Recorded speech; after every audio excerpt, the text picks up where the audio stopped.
Welcome back to ESBR Boxing's YouTube channel in sponsorship with sharpbetting.co.uk. Delighted as always to be joined by Niall O'Connell. Niall, we've just seen Derek Chisora defeat Otto Wallin via unanimous decision in Manchester in what we're being told is his final fight in the UK. An upset. Otto Wallin was the favourite for this fight. Give us your instant reaction. What did you make of that?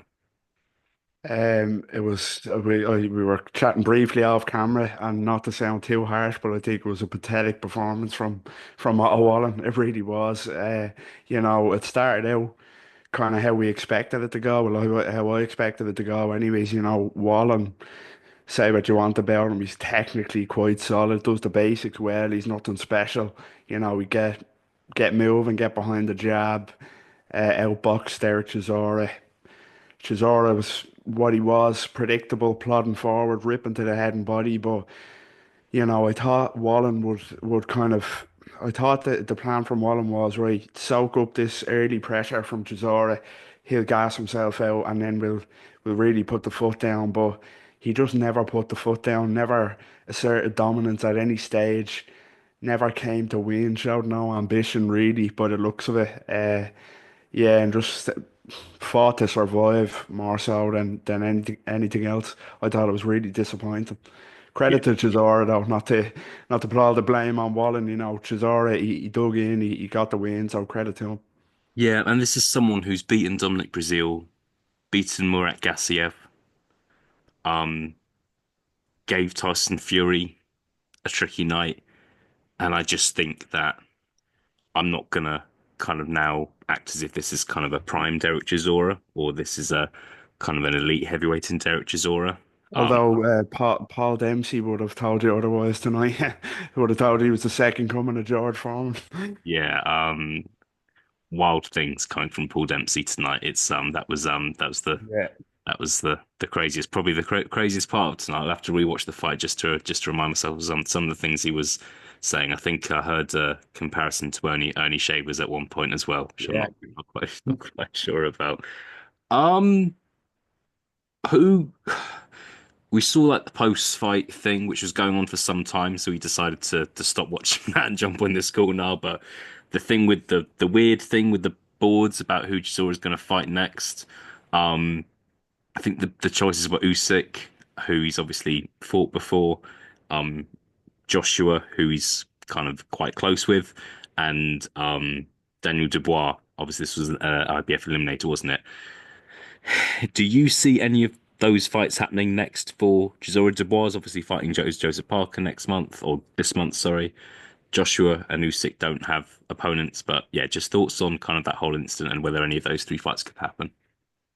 Yeah, it was definitely an interesting little occurrence there. It was probably more eventful than the fight itself, to be honest with you. But yeah, in terms of the three options, it was funny. Like thinking about who his 50th fight could be during the week, tonight, even like since this fight's been announced, win, lose or draw, he was going to fight again. And I just always had the idea of Anthony Joshua in my head as a final fight. I two of kind of Britain's star heavyweights in terms of popularity, I suppose. Whether that's in Africa, it looks like it could be in Africa, which I think be interesting to see the crowds it'll pull in Africa. But that was my thought, and I think that would be the kind of the most sensible route to go. But the thing that's worried me all week is this whole talk of an IBF eliminator. That's what's made me panic. That I just have a feeling that they're gonna make Derek Chisora against the winner of Dubois Parker, which would be shocking. It really would be shocking. Like Derek Chisora should not be fighting for a world title in 2025. No, because I think like one thing to add to that, I think people were saying kind of as a joke in midweek, people who maybe thought Wallin was going to win tonight, oh, if Chisora wins, you never know, could fight Dubois in the summer, whereas now that looks like a potential option. Um, it could happen, but we'll see. Obviously, Dubois has got to fight, 2 weeks tonight. He's fighting Joseph Parker, so we'll see if he can win that. But don't don't rule it out. That's all I'm gonna say. I think it definitely could happen. On the fight itself, Niall. How many rounds did you give to Otto Wallin? Because some some of the judges did kind of give him 3 or 4 rounds. Obviously, he got knocked down twice, so the fight was in no way kind of close. But some people might have struggled to give Wallin a round. Some people could have given him 3 or 4 rounds. How many rounds did you give him? I gave him.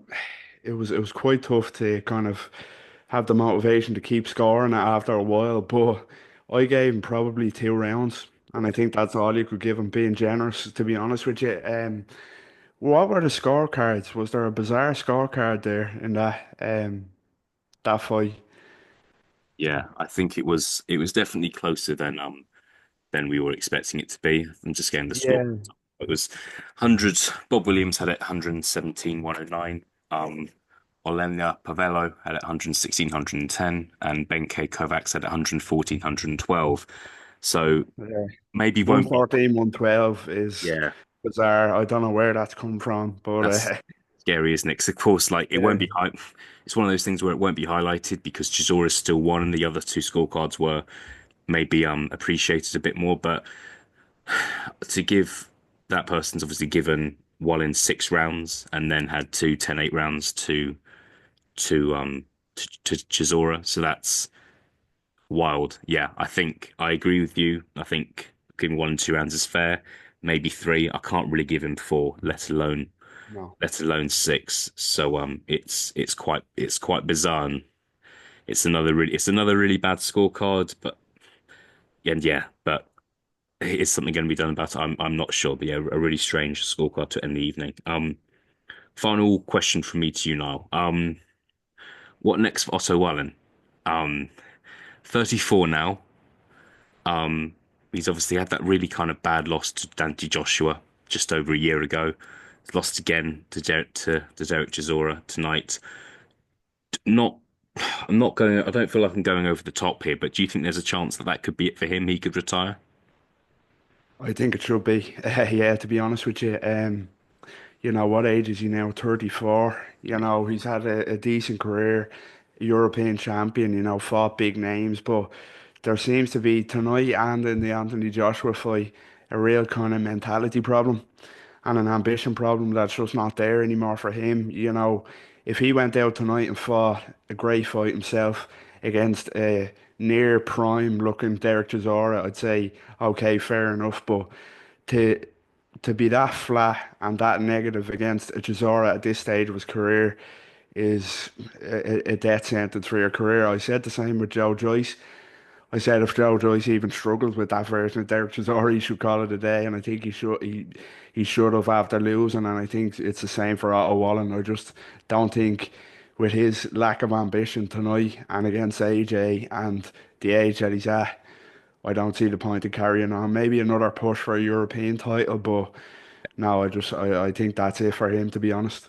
Yeah, I have to agree with you. I just think the way he was fighting tonight as well, you can get hurt fighting like that. I was think getting knocked down twice by Chisora as well. Yeah, I don't particularly want or need to see Otto Wallin in a boxing ring, and especially kind of, I wouldn't want him to go up against someone a lot fresher, someone who kind of can really a big puncher as well. Definitely don't offer that fight. All right, Noel. Well, a later finish than we were expecting tonight. Big night of boxing in the end. But thank you very much for your time, and I'll speak to you again very soon. Cheers, take care.